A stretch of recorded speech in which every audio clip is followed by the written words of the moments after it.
Hello, and welcome to Radio YesCymru podcast on your favourite podcast app and also on the YesCymru YouTube channel. Please like, share, tell your friends about us, share the good news. A lot of good stuff on past interviews going on here. In my company today, we have the Professor Richard Wyn Jones of the Wales Governance Centre, which is part of the University of Cardiff.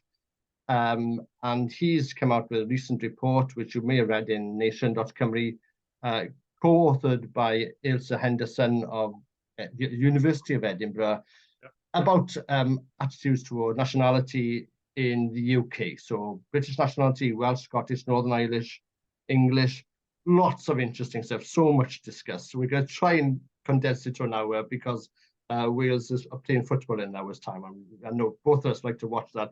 So Richard, welcome to Radio YesCymru. Diolch. We've just had both of us now trying to put on our English language heads on to get this discussion. So Richard, as you may know, is also known as Dico, as I said in Welsh. It's like he's a Brazilian football player, so we'll have a very long name, Richard Wyn Jones, but is known by one name in Welsh, and Dico is a Welsh diminutive of Richard Wyn, which is, I think, it's fantastic. That such a precise diminutive for two names. So Richard, welcome to the Radio YesCymru podcast. So this research, you've been doing for over a decade now. It's basically looking at attitudes towards nationality and identity in the UK state. So attitudes to Welshness, Britishness, people who feel Welsh and British, attitudes towards England, which is very important. This is where, because almost England is the unspoken nationality, and it's the norm, isn't it? So I mean, people discuss about Welsh nationalism, Scottish nationalism, Irish nationalism, but people don't talk about English nationalism or anything. Your report does, and has done track this. So maybe for the viewers and listeners, what's different in this one? Okay, well, so let me start with giving a little bit of a context to the work. So Ailsa and I and some other colleagues, well over a decade ago now, started looking at Englishness, and it was, I'd been working on Welshness and Welsh politics. Ailsa was an expert in, and is an expert in, Scotland. And there wasn't really anybody looking at English attitudes. And yet it was very obvious that there was something happening in England. And so we had the temerity to establish a survey focused on England, despite the fact that we were based in Wales and Scotland. And we started generating, despite the skepticism, it has to be said, of lots of our colleagues, we started generating lots of interesting findings. For example, we were the first people to demonstrate the relationship between English national identity and Euroscepticism.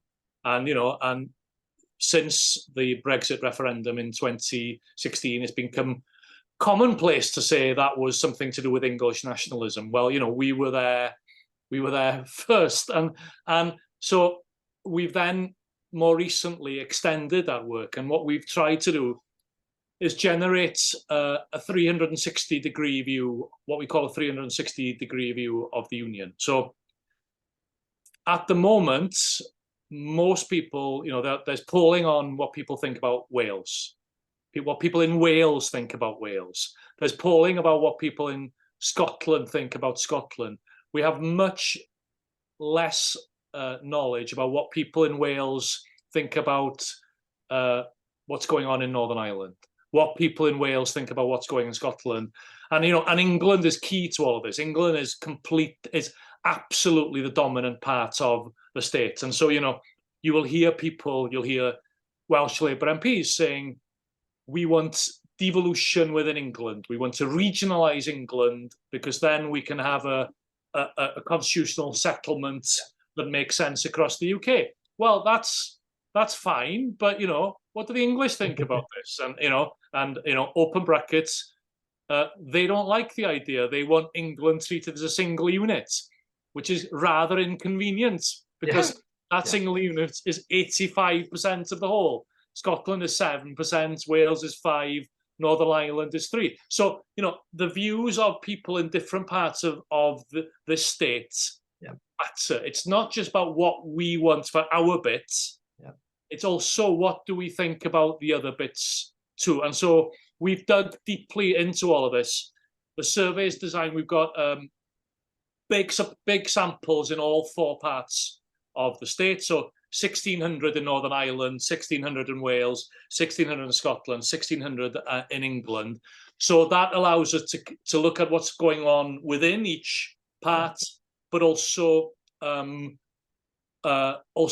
us to compare. We can even compare the supporters of the same party in the different countries. So one of the things which I think will be of huge interest to Welsh politics nerds is you can compare the attitude of Welsh Labour supporters to the Union to Scottish and English Labour voters, or Welsh and Scottish Tories to English Tories. And what you find is that there are actually quite big differences. So this is what this approach allows you to do. And I'd like to discuss that. So we'll discuss that in a minute now, because there's the article in nation.cymru, which many people will have read last week, discusses it, and it talks specifically about those differences within Labour Party support towards nationality and the state.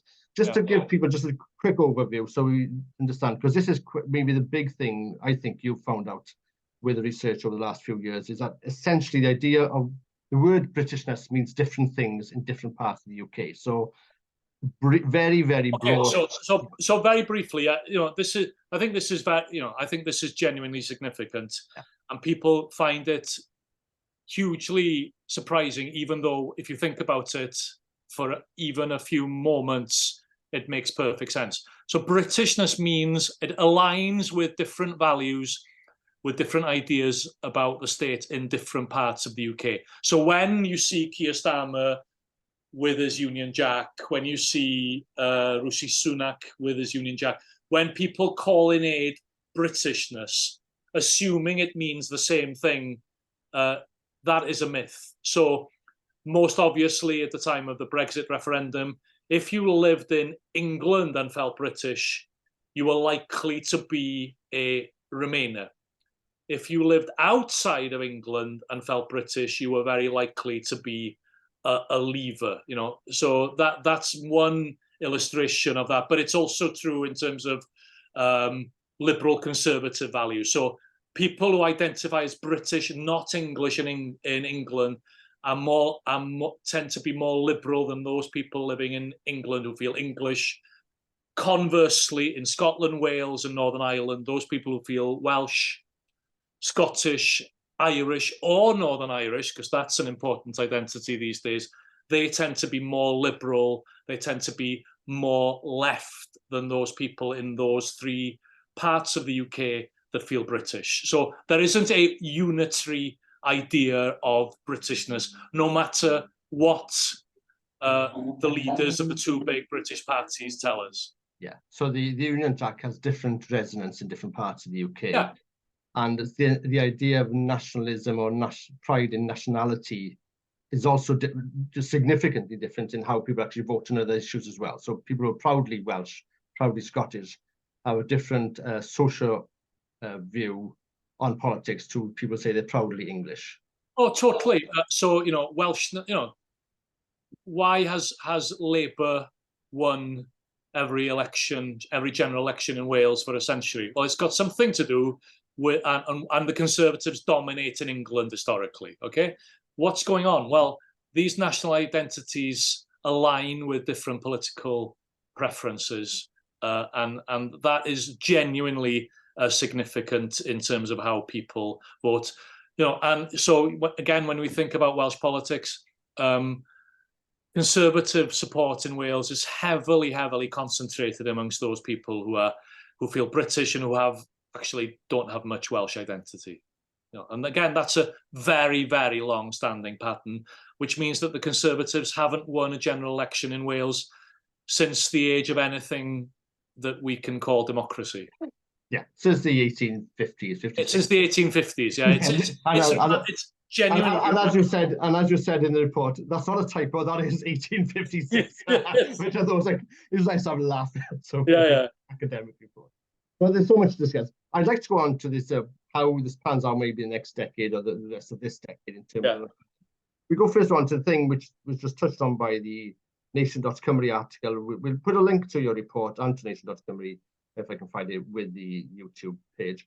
But basically, you're saying that there's the way Labour Party supporters in Wales and England and Scotland behave quite differently when it comes to attitudes toward devolution.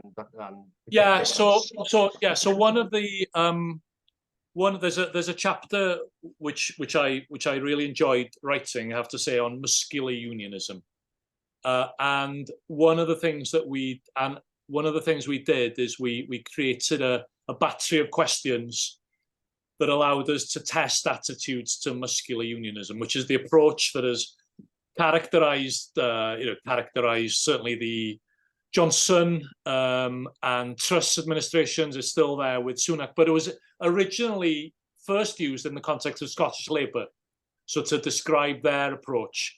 And what we found is that if you look at the supporters of the different parties, there are only 3 groups of voters in the whole of the state that have a positive view of muscular unionism.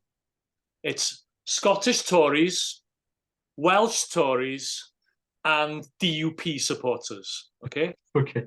So they are the 3 groups of voters. This is the beauty of this approach to sampling, and we've got big enough samples to be able to say that definitively. So Welsh Tories and Scottish Tories look different from English Tories. English Tories are much more ambivalent.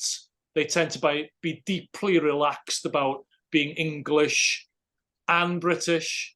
That's one of the reasons they've dominated in England historically. Welsh Tories and Scottish Tories tend to feel strongly British and have a much more ambivalent, shall we say, attitude towards the sub-state identity, the Scottish or Welshness. But that sort of makes sense. But then Welsh Labour supporters are they are, if you think of ambivalent, so if you think of the polls as between being muscular unionism and ambivalent unionism, Welsh Labour are more ambivalent than English and certainly Scottish Labour voters. And one of the they look actually in some ways very similar to Plaid Cymru voters and indeed SNP voters in terms of attitudes to the union. So this is one of the things where you get, again, I would urge people to have a look at the report themselves, because these things are both fun and I think genuinely. How does that explain then, Richard, that, as you say, so the Welsh Labour supporters are quite ambivalent about the muscular unionism? On average, absolutely. Yes, of course. And it's basically what does it give for us? And if it's not giving much, they don't really care for this muscular, but how does that explain then in terms of what seems to be essentially anti-devo policy of the Welsh Labour MPs, who I think if they had the chance, half of them would roll it back to 1974. But certainly they're not going to give anything in the next election. So how does that square? And so you've got the Welsh Labour the Senedd members, who I understand at least half of them maybe not so strong. But I mean, how does that square with the MPs actually being quite hostile to devolution, certainly not wanting to give any more new powers because they want a little ministerial car? Yeah, well, you're absolutely right that in terms of the next UK general election, it looks very, very likely that Labour go in terms of the Welsh-specific policies, arguing for devolving probation and youth justice only, which is nothing. Well, it's small beer. It's also very difficult to envisage how you do that. It's too busy to do it. And it's unclear to me how much of the Gordon Brown agenda for the reform of the union as a whole is going to survive. And certainly it does, most of the Welsh MPs Welsh Labour MPs I've spoken to about this are rather dismissive of the Brown plans. I mean, one way of looking at this is simply, instrumental material interests. There is a sense amongst Welsh MPs, not just Welsh Labour MPs, but Welsh Conservative MPs would share this, that the more you devolve to Cardiff, the less important that they become. And I remember a Welsh Labour MP, still a Welsh Labour MP, telling me they'd been warned very much by Scottish Labour MPs before they got decimated in 2017 that, you allow more powers to be devolved to Wales at your peril because nobody cares about you anymore. So, you can actually, I think there's very clearly a material interest at work here, because frankly, let's return to the issue of justice, which I recently published a book about the Welsh criminal justice system. Welsh Labour MPs are not particularly interested in the Welsh criminal justice system. They want it to remain in London, but they don't take an interest in it personally. Very few of them ever speak about it, ever ask any questions about it, ever engage in any serious way, except for when the Select Committee for Welsh Affairs feels the need to show willing in an area in which it has no expertise. So I think this is largely explained in instrumental terms. They never provide any in-principle arguments as to why you should devolve justice. Yeah, of course, it's totally conservative and reactionary point of view. And also, the tragedy is they've actually voted against devolving HS2 fully to Wales, and that's lost £5 billion to the Welsh economy, through trains in Merthyr and in Rhondda and in Port Talbot. Well, see, so HS2, given that you mention it, it raises something in the report, which I think is of interest. Ailsa and I have used the phrase union of grievance in the past to describe the union of the United Kingdom. And that reflects the fact that every component territory of the state thinks it's getting a raw deal. There's a particular sense of grievance in England around Scotland, a sense that Scotland gets too much, but also increasingly, and this is something that's changed over time, a sense in England that Wales and Northern Ireland get too much out of the union, okay?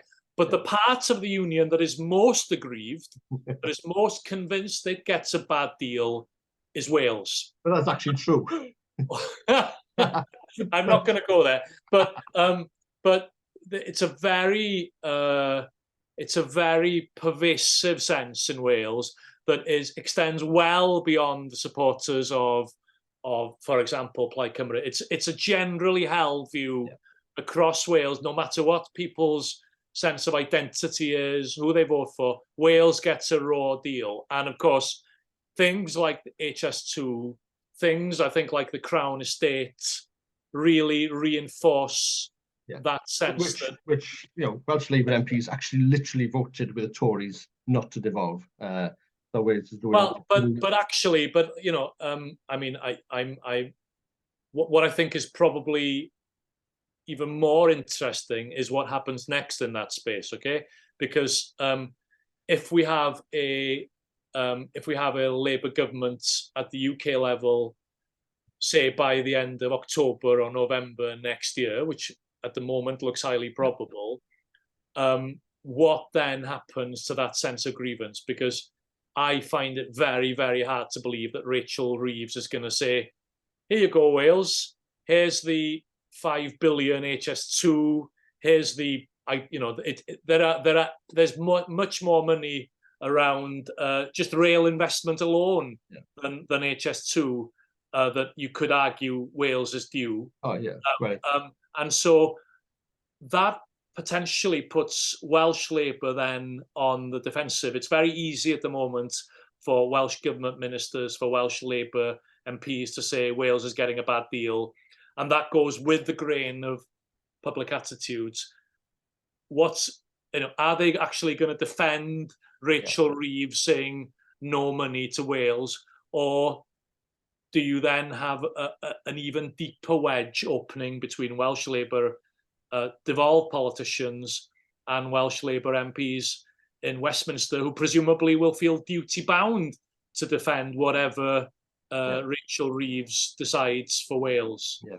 So that's something. There's going to be a really interesting dynamic I think, opening up around some of these issues. Yeah, and this is where the research you've been conducting is important, because I mean it shows the kind of dynamics which are in play, and you sort of alluded to it leading up to the Brexit vote, where, as you said, noted there's a strong feeling of English identity, and one can argue that part of the Brexit vote was partly holding a Brexit vote at all was part of reaction against devolution in Wales. It sort of fed into a general narrative that the UK was changing, and some people were being left behind.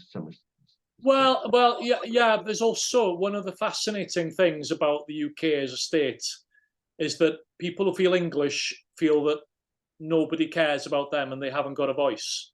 And actually, people in Wales who feel Welsh, people in Scotland who feel Scottish, tend to feel that somebody does care about them and that they do have some kind of a voice. And so, that's one of the things which makes English identifiers very different from Scottish and Welsh identifiers. So this is something I'd like to ask you about. Looking towards the rest of this decade. So this 2023 now, we don't know what's going to happen. Let's assume that Labour win the election. The Conservative will have some kind of collapse that then implies some kind of intellectual collapse. There'll be soul searching.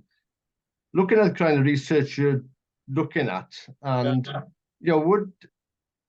is it? I mean, us Welsh nationalists have been talking about this for about a decade, well, I have in any case, but there'll be some kind of nascent English civic national identity growing as a wedge against the Labour Party, and as a genuine kind of, as you say, people feel there's a big for them.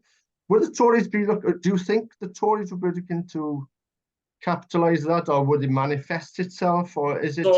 So this is a really good question. I mean, I think where the Conservatives go next is fascinating, because they have been the dominant party in English and therefore British politics, whereas Labour dominates in Wales, Conservatives dominate in England historically. So where do they go? And we see two countervailing, contradictory things going on. You've got, on the one hand, the stress on Englishness, and published a book a few years ago now on Englishness. It's not that long ago, 2 or 3 years ago, on Englishness, which starts off with the 2015 general election. And that is in the 2015 general election, as we show in the book, also written with Ailsa Henderson, the Tories deliberately tried to mobilise English national sentiment and a sense of grievance, a sense of resentment against Scotland, and they did so really, really, really successfully. Then they introduced English votes for English laws immediately after that election. There was an English manifesto that they published in the 2015 general election. Okay. So they used Englishness to great effect. More recently, however, post the Brexit vote, they never talk about Englishness. We've had this muscular unionism thing, which at its kind of most idiotic, I would say, the kind of Lord Frost version of this is basically saying, don't even talk about the existence of 4 nations. Right. There's one nation, Britain, and they not only don't talk about Wales, but don't talk about England. Yeah. Okay. And it looks very late for Rishi Sunak to try and, even if he was so minded, to try and bring back Englishness ahead of the 2024 general election. So, I genuinely don't know what happens after the 2024 election. I mean, they get annihilated in Scotland and Wales, I think. Right. So there's very little left. But the little that is left is deeply anti-devolution. Yeah. Deeply ambivalent about anything other than British identity. On the other hand, in the core heartlands of England, it seems sensible to talk about Englishness and to go back to that agenda. But you can, and certainly thinking of the devolved elections in 2026, if they go in all abolitionist, and become really hostile to Welsh and Scottish distinctiveness, that's not a winning place to be. You know, in terms of votes winning, it's not great. It means you can't be part of any conversation about post-election governance. You'll be treated as a pariah.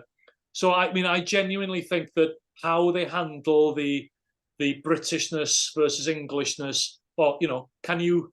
And historically, what they were very good at was marrying Englishness and Britishness. Yeah. You know, where do they go? They've played this in completely contradictory ways over the last few years, and I think they've ended up in the worst of all worlds, really, because they champion a muscular unionism that doesn't even fly with their own English supporters, only with, as we've said, Welsh and Scottish Tories. Well, you don't win an election on that basis.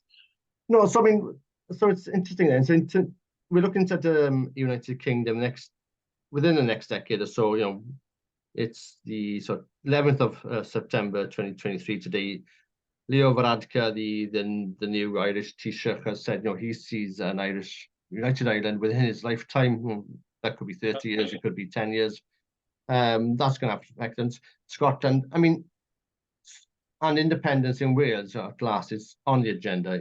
It's not going to happen tomorrow, but it's on the agenda in a way which I couldn't have believed maybe 10 years or even 5 years ago. And so the question is, what pans out? Because Richard, you're the expert here, so this is why I'm speaking to, and I know you have all the answers. And I know well, I'm not sure. So I mean, there are a few things to say. First of all, again, one of the things that we do in the work in this kind of 360-degree approach is we've got a sense of what people in the four territories think about not only themselves but everywhere else. And one of the striking things about this is that outside of Northern Ireland itself, people would like to see a united Ireland. Okay, and that's the case in England, Scotland, and Wales. The loyalism of the unionists in Northern Ireland is not reciprocated. So that in itself is extraordinary. In any comparative context, the territorial integrity of the state is usually seen as a really important value. Yeah. In the UK, it's not, and we can go even further than that. Okay,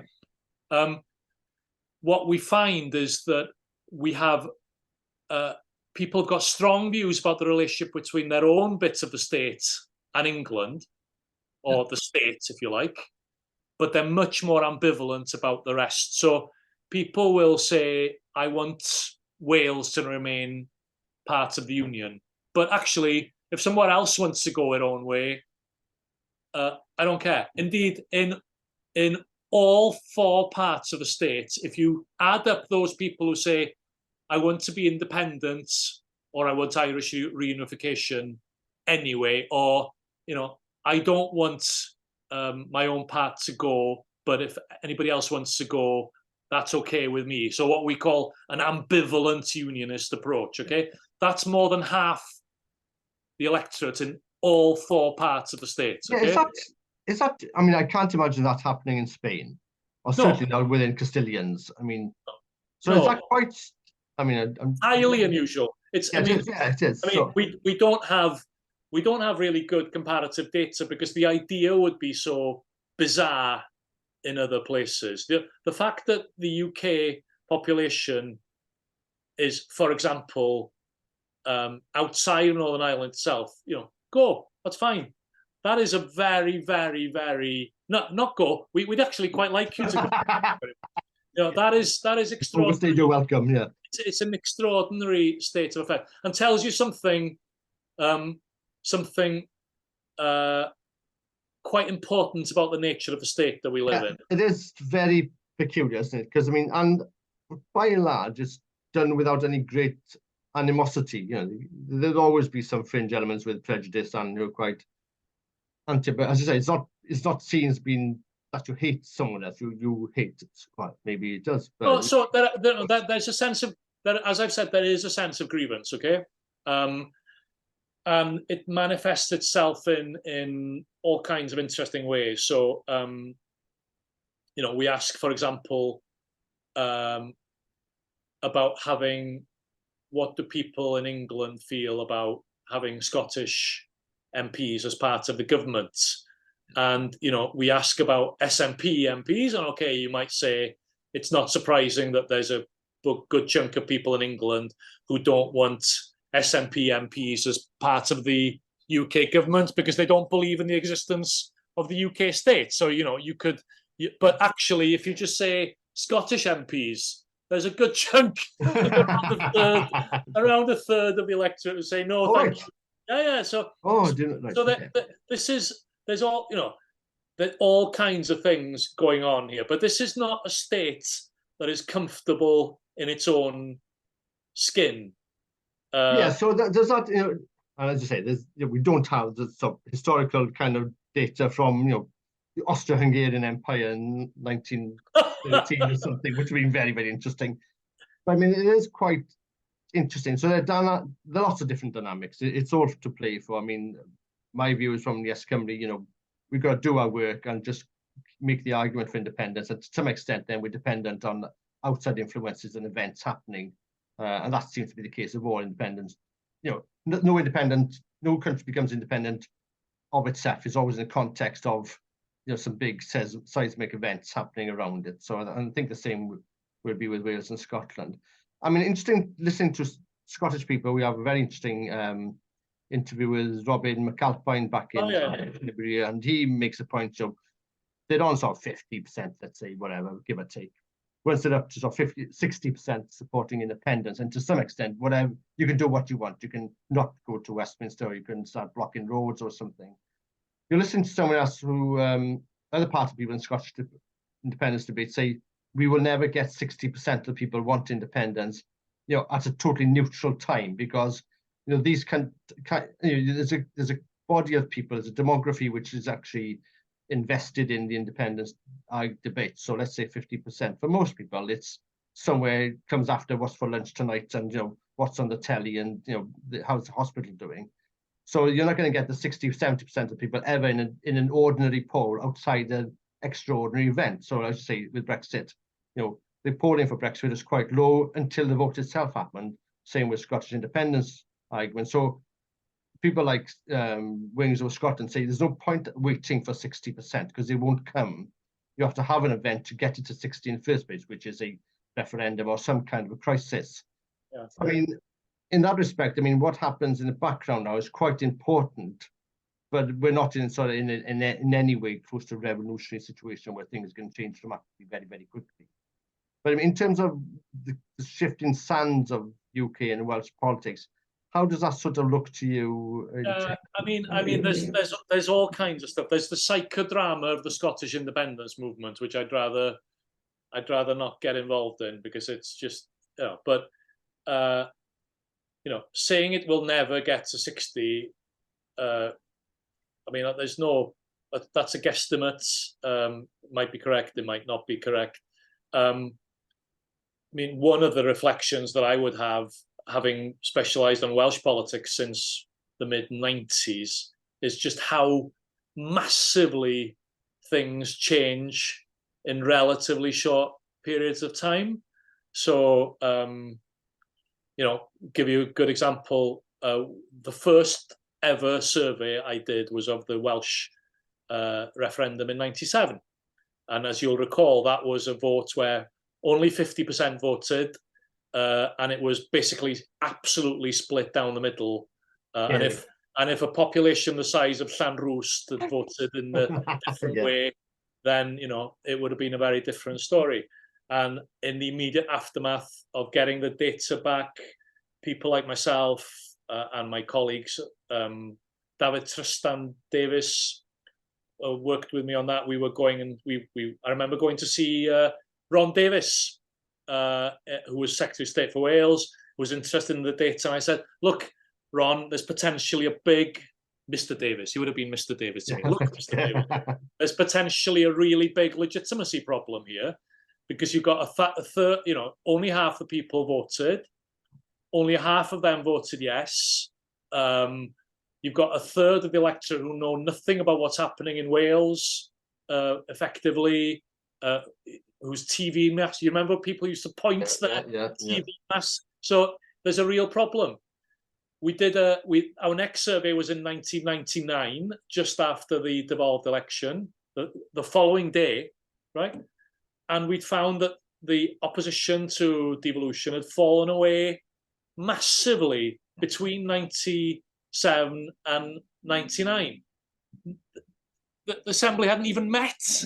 And support that the opposition fell away dramatically. Since then, every time there's been more devolution, we do some survey work. Oh, people would quite like some more. So it's, and then independence, you and I are old enough to remember a point where even talking about independence, even within Plaid Cymru, was considered to be eccentric. Yeah. Now it is, you should never place too much emphasis on a single poll, but consistently independence is polling around 33%. It was up to 38% in the last one I saw. So, that is an extraordinary change. So, never be, I think you need to be very careful about making massive assumptions.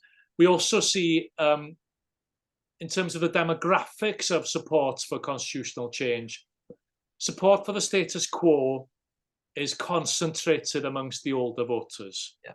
Now, it may well be, as you know, as people get older, their views may change over time, or it may be that those views just drop off as age takes its toll. So, there are all kinds of, like I say, and also, Brexit is also having this massive destabilizing effect on everything.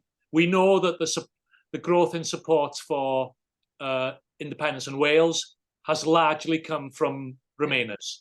That's what's driven the change in Wales. Well, nothing about the whole European relationship looks as if it's going to get resolved soon. If we have a Labour government who are basically keeping going with the current conservative approach to Europe, what does that do in Scotland? There are all kinds of factors at work here, which are very hard to predict in terms of their overall impact. Yeah, I tend to, and there's an economist called Michael Hudson who believes that economies go in cycles of 18 years and basically collapse in house prices.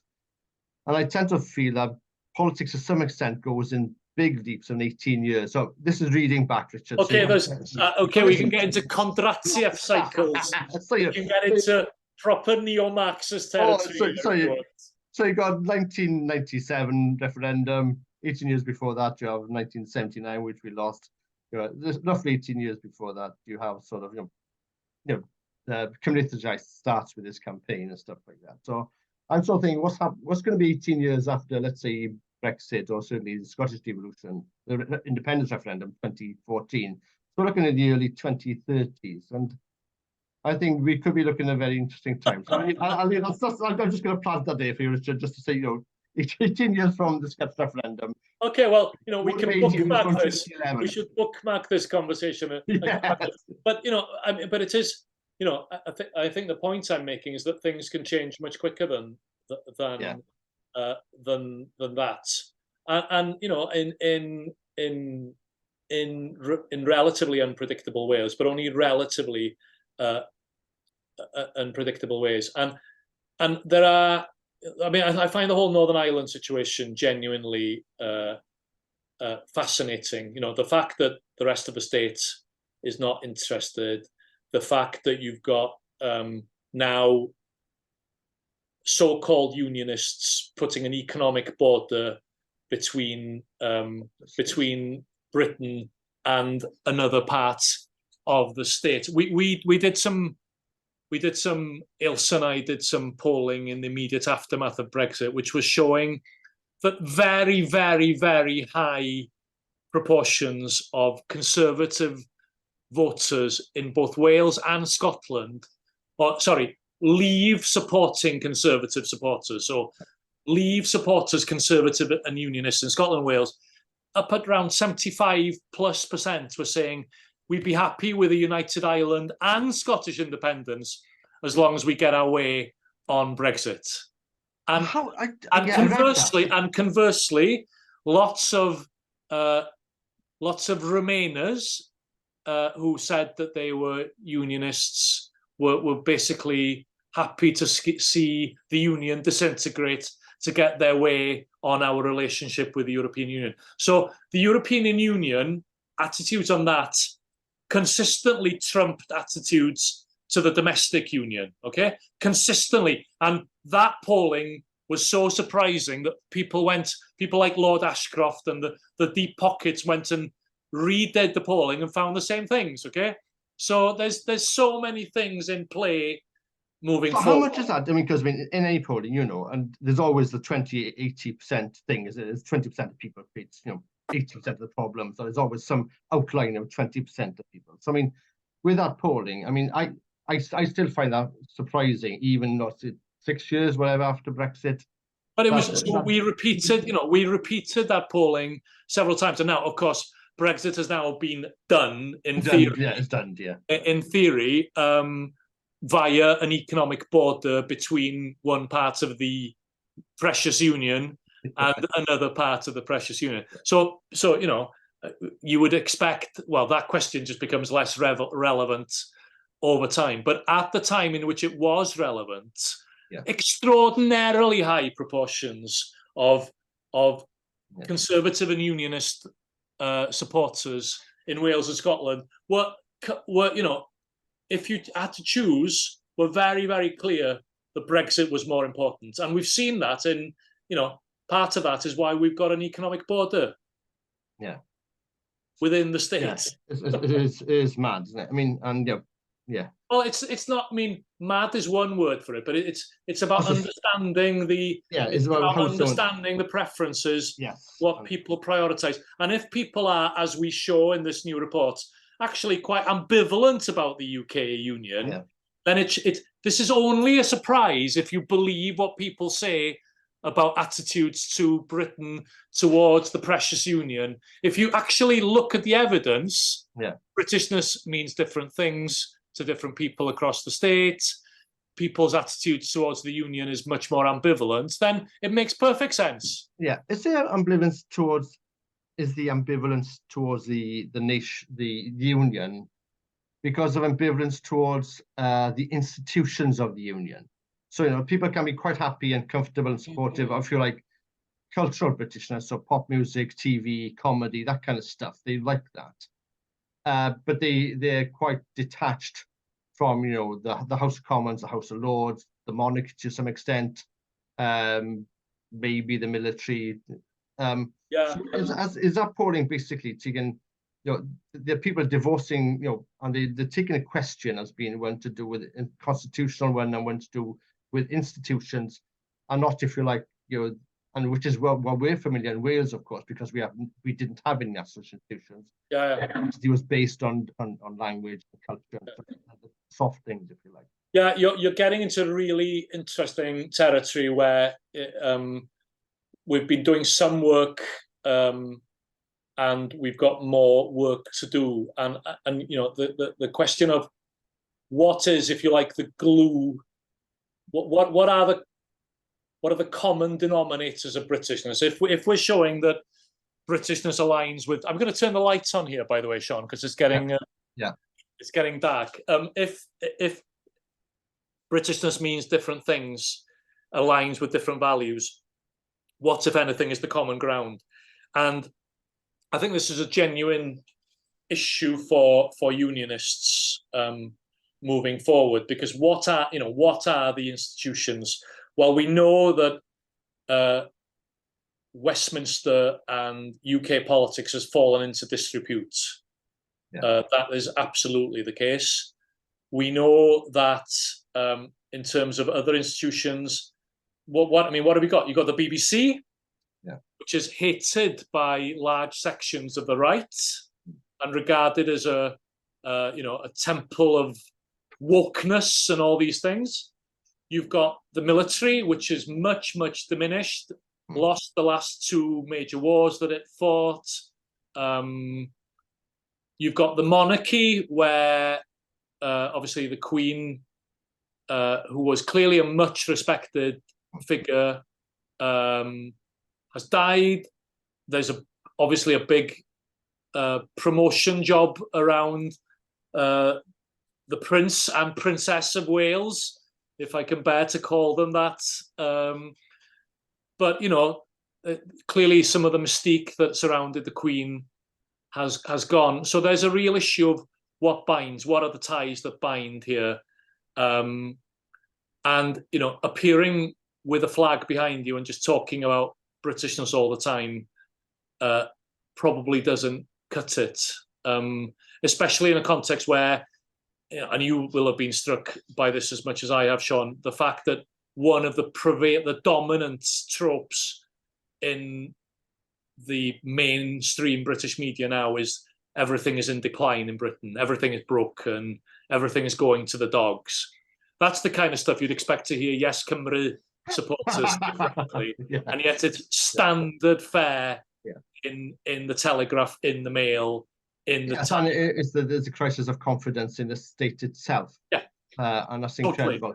I'm also just interested, and let's ask you this as well.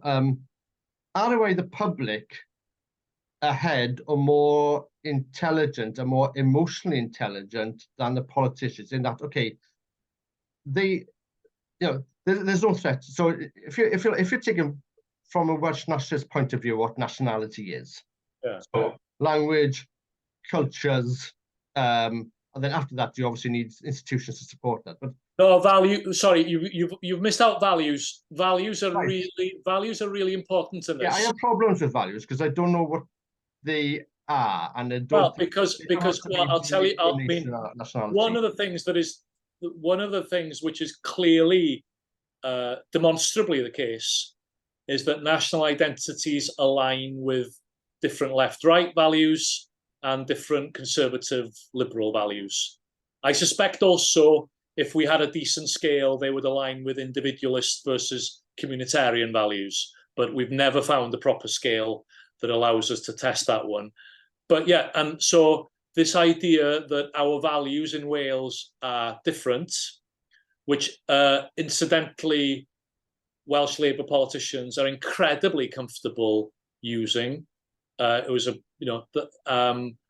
that really resonates with people, and so in terms of this argument about what aligns with national identity, values is really important in terms of the way that people experience them. Yeah. That's interesting. Maybe if we don't knock into the Wales football. There's a football match. There is a football match. But yeah, I'm thinking the point I'm trying to make is that, unlike I can imagine Spain and certainly in Russia, and the UK isn't Russia and it's not Spain either, but there would be a feeling if Catalonia and Basque Country went, then the Spanish language would be diminished, and certainly that's a feeling. Well, the Spanish states would be diminished. I'm not sure about the Spanish language. Yeah, but I can imagine maybe they would say the Catalan because it's stronger, Basque certainly. So I mean, maybe the public are basically saying, look, even if Britain as a United States comes to an end tomorrow, a lot of things which a lot of people do emphasize with Britishness, so basically everyone speaking English, comedy, music, TV, those continue. So in a way, what is important to people, or maybe I'm wrong, that's dependent on a British nation. You can have British culture, in a British nation state, and maybe the public are seeing that or anticipating that in a way. Well, I mean, I've got two thoughts which are pretty random in response to that. One is what you've just said reminds me of the 2014 Scottish independence Yes campaign, where they were very, very, very explicit, saying lots of the ties that bind us together in Britain will remain, and we cherish them, we value them. What we want to break is one link, which is the sovereign state link. But all these other cultural ties will remain and will be cherished, and they're important and are worthwhile. And so, it seems to me that, in particular in the Welsh context, given the demographics of Wales, any Yes campaign, to have any chance of appealing beyond a group where it's enjoyed really striking success in the last few years, strong Welsh identifiers now tend to be independent supporters, which is a huge change. Okay, yeah. But that's the core. How do you extend beyond? Well, you've got to find language which resonates there. The other thing in terms of public attitudes is that, you know, it's a mistake to think that public attitudes are always consistent. And it's one of the things that you become very conscious of if you spend a lot of your life looking at data. If you canvass at all, ever canvass. Well, yeah, that's the so on the one of the things which strikes me about attitudes is that we find this ambivalence. I mentioned already that there's a sense of, well, you know, I don't want Wales to become independent, but if somewhere else goes, fair enough. And indeed, Northern Ireland go. You know, but also I have these. I mean, this is something I've heard so many times from so many people, even though it's anecdotal. I've now give it some analytical weight, which is that people will say, actually, I'm not comfortable about the idea of Wales being just England and Wales. So if Wales was part of Kingdom of England, Wales, Q is an acronym that's now used, Q. I wouldn't be comfortable with Q. Yeah. And I've often struck by this, and I push back and say, well, you know, England is 85% of the current UK.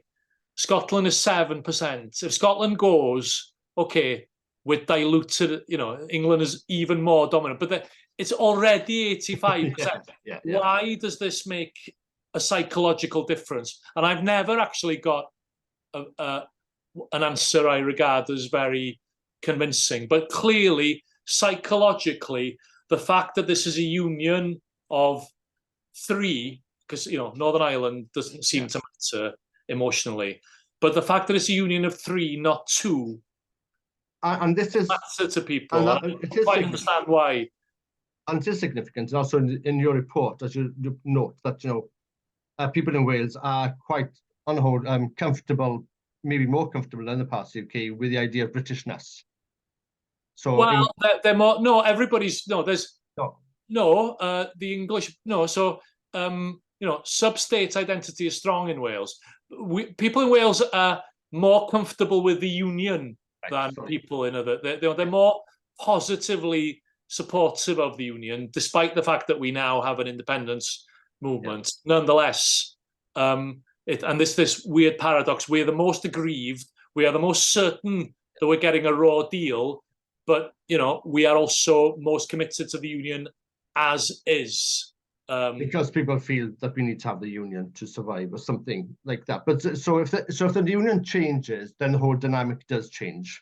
Yeah, of course, and that's where these anecdotes seem to me to be significant, because I think that psychologically, again, for reasons I can't quite grasp.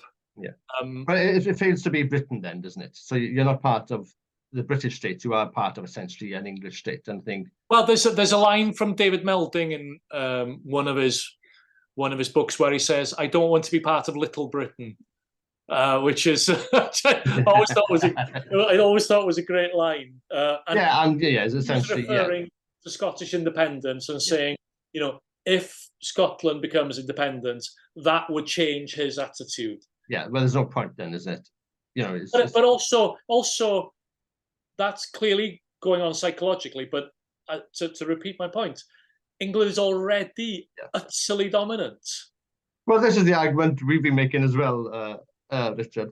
I think we have to start drawing the discussion to a close. So listening to a radio, YesCymru. I'm talking to Professor Richard Wyn Jones of the Wales Governance Centre, which is part of Cardiff University. So much good stuff in this report. We'll put a link to it in our YouTube page. So again, as you are here and you are the oracle, Richard, and you know, we want to know, we want in like in 5 minutes, you know, how can Wales become independent? Maybe that's beyond your remit and your pay grade. But I mean, look into the future. If the UK state changes in its, so Northern Ireland leaving won't have a big effect, you don't think, on how people perceive the state? I think it may have some effect on. Well, you know, I think Northern Ireland leaving could be traumatic in ways that we don't expect. But nobody's nobody in the rest of the estate, or almost nobody in the rest of the state, is emotionally invested in Right. Northern Ireland. That's right. So nobody's invested in Northern Ireland. The investment in the UK state is surprisingly soft. Certainly, ambivalent, certainly to compare with many other multinational states. The people's relationship with the institutions of the state are taking a battering. Maybe that's true of many institutions in Western Europe, but certainly here in the UK. And then what you find also is that the people are quite comfortable with the Welsh identity in however way that's. But yeah, so absolutely. Though before you get all, and we've got 3 minutes to finish this conversation. But I mean, the only thing I would say is that also, this is not simply one way, and I'm going to finish this on a bit of a downer for you, Siôn, because this is also an anti-political age, okay? And so thus far, the devolved level has been remarkably insulated from that, and by comparison with the Westminster level, trust levels in the devolved level are high, etc., etc. But if the UK is entering into a spiral of decline, then your optimistic scenario is that leads to more support for your cause. Yeah, of course. But it could also spark support for a really different kind of unpleasant politics. And then maybe the other there are lots of open possibilities, and that's why I think that. And that's a very different situation from, say, the 1980s and the height of the Cold War, where things were more in stone. Just to finish also, I mean, we didn't discuss this enough. So people's identity in Wales, things like the culture, language are important, but also, as you say, values. So that's seen as someone's identity. So if the feeling that Wales is communitarian and looks after each other, even if it's true or not, but that is seen as an important part of what being Welsh is. Absolutely. So that's something maybe for people in the national movement to take on board and to discuss and to implement. Richard Wyn Jones, Professor Richard Wyn Jones, diolch yn fawr. Thanks again for making the time to record 2 podcasts, one in Welsh and one in English, and just in time, hopefully, to see Wales please beat Latvia for us to go on and assert a national identity in Germany next year. Until the next time, I'm sure we'll speak again, Richard. And until next time from Radio YesCymru podcast, please share the good news and share the content with your friends and family. Till next time, pob hwyl i chi. Cyfarfod, Richard. Hwyl. Hwyl.